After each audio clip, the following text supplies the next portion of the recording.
The very first shot in the film will be in the dark in a coal mine. We really are below ground with the miners. And there you will see a young boy by the name of Danny. He's the son of Elma Radner, played by Mary McDonnell, going around to the various miners, letting them know that even though they're going on strike, the coal operators have lowered the price that they're paying the miners for the amount of tonnage, the amount of coal that the miners produce. But as well as the authenticity of the actual working environment that these coal miners engage in, which we're exposed to as a result of Haskell Wexler's cinematography, Wexler also shows us the contrast, the beautiful hills of West Virginia, the wooded hills, and he's able to capture the misty quality of the outdoors environment. Sayles does a beautiful job with creating a metaphor of music that illustrates the struggle and the bringing together of the different types of miners. On the one hand, you have the West Virginia coal miners, all white. Then on the other hand, you have African Americans who are brought in unknowingly as scabs, but that represents a second group. And then there's a third group of Italians who have been immigrated, of course, from their home country. And the three different groups provide a quality of tension because of the intention on the part of the West Virginia miners to go on strike.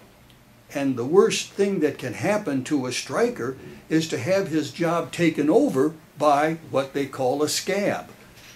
And the way the West Virginia miners see it, the African Americans and the new immigrants from Italy are just that.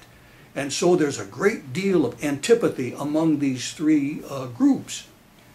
Well, Sayles illustrates that antipathy, that discord, by illustrating the differences in musical instruments that the three different groups use as an expression of their musical interest. And eventually, the music comes into accord. They create harmony, just as the three different groups themselves become a united force against the coal operators. But the coal operators will use anything they can to break down the union.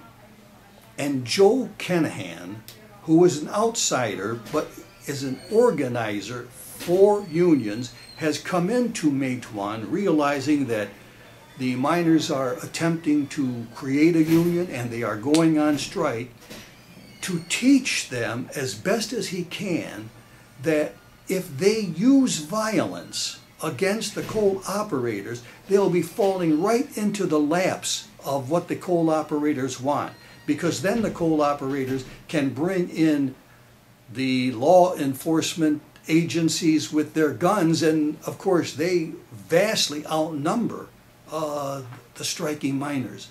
So what John Sayles is doing in a very subtle but clear way is striking up a match for the value of nonviolence against violence. The strikers, understandably, are now exasperated and will resort to violence, even though Joe Kenahan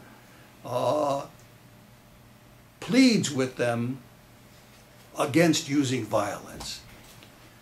Well, Matewan is really a very honest depiction of radical coal mining organizing in the coal fields of West Virginia back in the very early 1920s.